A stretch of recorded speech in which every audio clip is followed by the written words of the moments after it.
कौन कौन दिवाली मनाने वाले हैं? तो एक बात आज मैं जो बोलता हूँ ये ध्यान रखिए, कई लोग दिवाली हो, नवरात्रा हो, ऐसे कोई भी त्योहार में घर में कलश स्थापित करते हैं। कितने लोग ऐसे कलश स्थापित करते हैं? कोई त्योहारों में विशेष दिन में कलश स्थापना करने वाले हैं? हाँ, तो मैं कहता हूँ कि इन लोगों को समझ नहीं है कि त्योहार के नाम से हमने दुख मोल लिया है।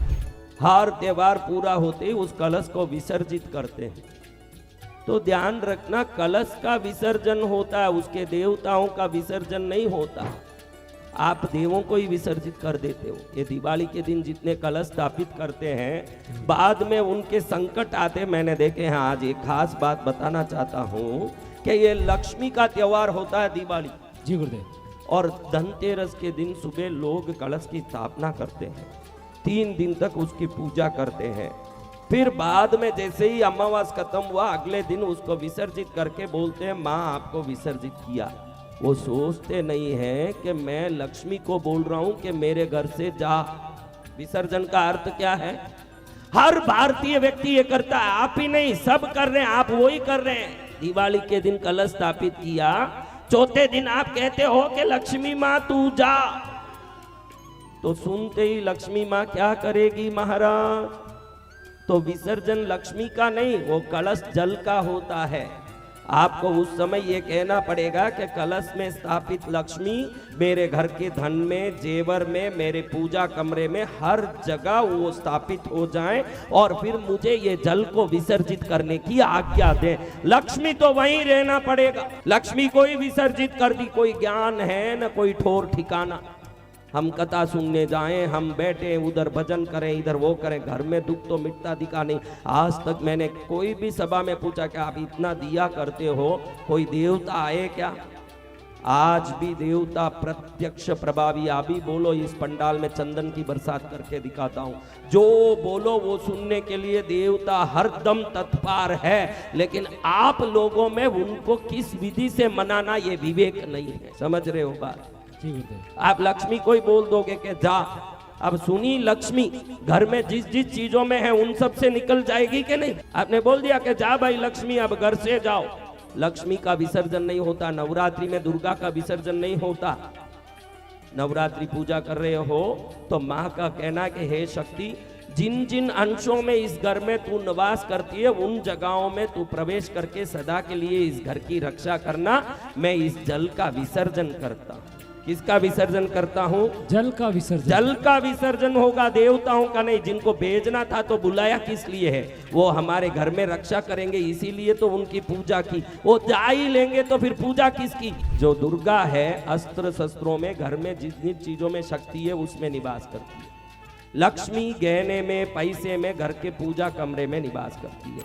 सरस्वती पुस्तक में, जीभ में, सब जगह निवास करती है। तो कोई भी देवता की कलश स्थापित करो, उसके बाद बोलना कि जिस जगह इस घर में आपका निवास है उधर आप प्रवेश करें और सदा के लिए वहां रह के हमको आशीर्वाद दें। मैं इस कलश जल की अब विसर्जन करने जा रही हूं, इसलिए उससे पहले पूरे घर में आपकी शक्ति से आप स्थापित हो जाएं। यही बोलना चाहिए। क्या बोलना चाहिए? स्थापित। लक्ष्मी को ही विसर्जित कर दे। गणपति को भी कई लोग विसर्जित करते हैं। घर में गणपति लाते हैं और कहते हैं गणपति महाराज हमने गणेश चतुर्थी की पूजा कर ली, अब विसर्जन कर रहे हैं। पानी में ले जाके गणेश जी को डालते हैं। उसके बाद 1 महीने में, 15 दिन में घर में झगड़ा क्लेश होता दिखता है। गणेश जी निर्विघ्नता के देवता हैं, उनको ही निकाल दो, दे विघ्न आएगा कि नहीं? तो गणेश जी को नहीं भेजा जाता। जो गणेश की मूर्ति रख के अगर पूजा करने वाले हो तो एक पुष्प लेना चाहिए। क्या लेना चाहिए? पुष्प। ऐसा कोई पुष्प लेके गणेश जी के चरण में पुष्प को रख के कहना कि ये जो गणेश जी की मूर्ति में मेरी पूजा की शक्ति और गणेश जी की शक्ति है, ये मेरे मंदिर में, घर मंदिर में जो भी गणेश जी हैं या देव शक्ति है उसमें प्रवेश करें।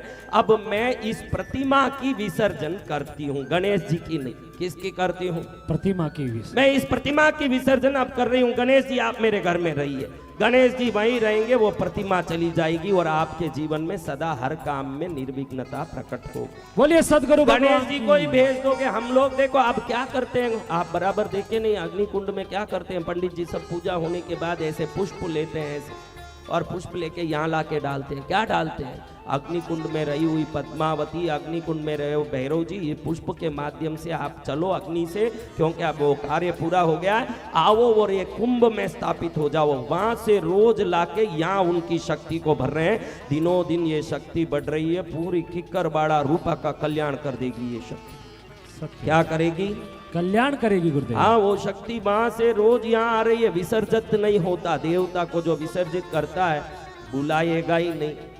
हाँ, मालूम पड़ जाए किसी को 10 दिन में ये आदमी मरेगा, उसके साथ कोई शादी करेगी? नहीं। क्यों नहीं? क्यों नहीं भाई?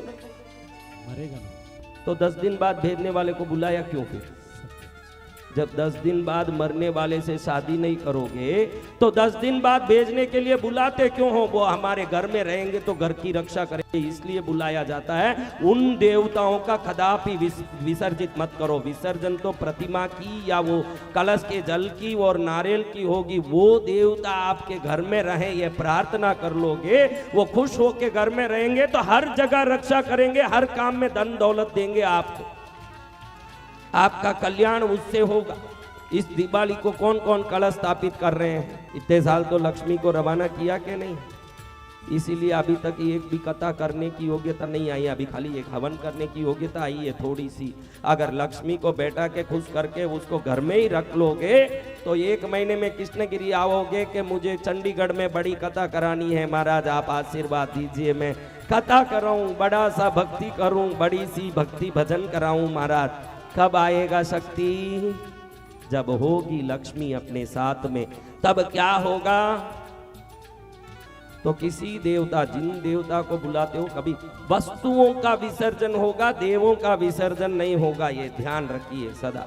उनका अपने घर के मंदिर में ज्यादा नहीं समझते हो, एक पुष्प ले लो, जिस कलश में जिन देवताओं को किया उस पुष्प में उन देवताओं को ध्यान करके इस पुष्प में वो आ जाए, ऐसे करके घर मंदिर के अंदर वो पुष्प रख दो कि अब ये देवता अदृश्य रूप से इस मंदिर में रहें, वो अपने आप वहां रहने लगेंगे और आपका कल्याण होगा। उनको कभी नहीं भेजना, नहीं तो वो रुष्ट होते हैं कि क्यों बुलाया, क्यों भेजे।